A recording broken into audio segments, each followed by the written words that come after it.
4 daugiabučių bendrija Klaipėdoje Vyturio gatvėje, vykdydama renovaciją, nusprendė atsinaujinti iš esmės. Pasikeisti ne tik iš išorės, bet ir pritaikyti naują alternatyvų ir ekonomišką geoterminį šildymą. Šiuo metu esame Klaipėdoje, Vyturio gatvė 25, kur vykdomi renovacijos darbai. Šitam investiciniam projekte buvo suplanuotas geoterminis šildymas daugiabučiam, kurį dar papildysim saulės kolektoriais bei vėdinimo sistema. Iš vėdinimo sistemos energija bus atiduodama taipogi geoterminiam šildymui. Kuo unikalus projektas, jo gręžiniai nedaromi dideliam sklype, dideliam plote. Ši nauja įmonės grindinis pritaikyta geoterminė šildymo sistema skiriasi nuo kitų dėl to, jog ji nereikalauja didelių plotų gręžiniui bei pilnam įgyvendinimui. Standartinė sena technologija gręžinių, šituo atveju darytume 12 gręžinių, juos reikėtų apjungti tranšėjomis ir įeiti į katilinę. Mūsų technologija yra statomas šulinys, iš vieno šulinio gręžiami visi gręžiniai.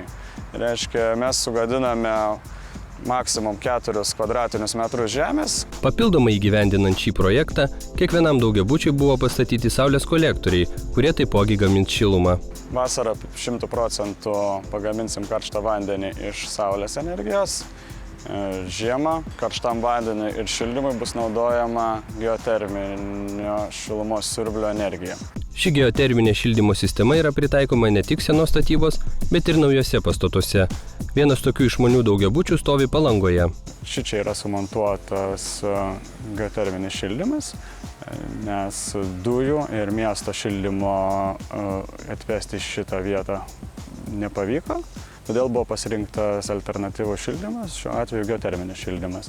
Gręžiniai šitam projektui buvo atliekami parkinge, kada jau pastatas stovėjo. 1500 kvadratinių metrų šildomas plotas. Šildomai plotui padarėme 2000 metrų gręžinio iš vieno šulinio. Šito gręžinio pagalba šildome bei vėsiname patalpas. Kompaktiška įranga sugebėjo gręžinį padaryti tiesiai po pastatu esančioje stovėjimo aikštelėje.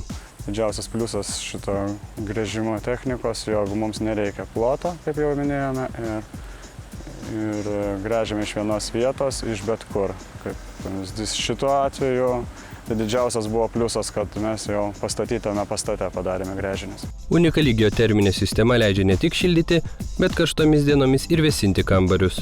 Didžiausias privalumas šitos sistemos vasaros metu, jog šaltis paduodamas į grindis praktiškai nekainuoja. Gręžinio šaltas termofikatas cirkuliacinių siurblių pagalba nešamas į grindis.